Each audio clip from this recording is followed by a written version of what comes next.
Hi hello నమస్తే welcome to my channel by channel కొత్తగా చూస్తున్నట్టయితే ముందుగా సబ్స్క్రైబ్ చేసుకోండి. అలాగే నేను చెప్పే వీడియోస్ మాత్రం అందరికీ షేర్ చేయండి బా. అయితే ఈరోజు మన టాపిక్ వచ్చేసి మన ఓజీ సినిమా నుంచి అయితే ఒక సాంగ్ అయితే రిలీజ్ అయింది బే.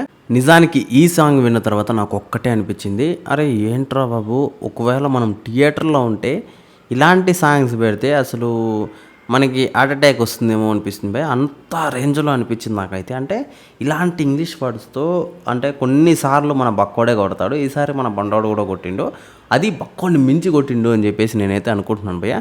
లిటరల్లీ చాలా అద్భుతంగా ఉంది సాంగ్ అయితే. నేను చూసిన ద బెస్ట్ సాంగ్లో అంటే మన పవన్ కళ్యాణ్ గారి సాంగుల్లో ద బెస్ట్ సాంగ్ అని చెప్పేసి నేనైతే అనుకుంటున్నాను భయ్య.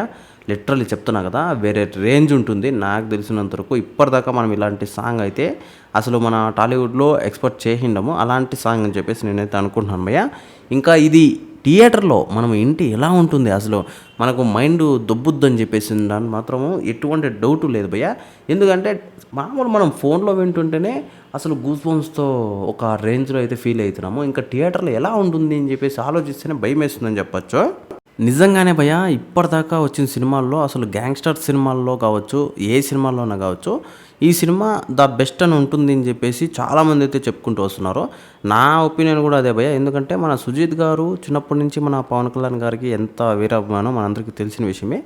అలాంటిది ఆయన ఒక స్టోరీతో ఆయన్ని మెప్పించాడు అంటే ఇంకా మామూలు విషయం కాదని చెప్పేసి చాలామంది అయితే చెప్పుకుంటున్నారు భయ్య. ఇలాంటి పరిస్థితుల్లో ఎలా ఉంటుందో అసలు ఒక అప్డేట్ కూడా రావట్లేదు అన్న టైంలో ఇలాంటి సాంగు అంటే మామూలు విషయం కాదు భయ్య. కాకపోతే మొన్న హరిహర వీరమల్లుతో కొంచెం డిసప్పాయింట్ అయిన ఫ్యాన్స్ ఇప్పుడు ఈ సాంగ్తో అయితే వేరే లెవెల్లో హ్యాపీగా ఉన్నారని చెప్పొచ్చు భయ్య నాకు తెలిసినంతవరకు.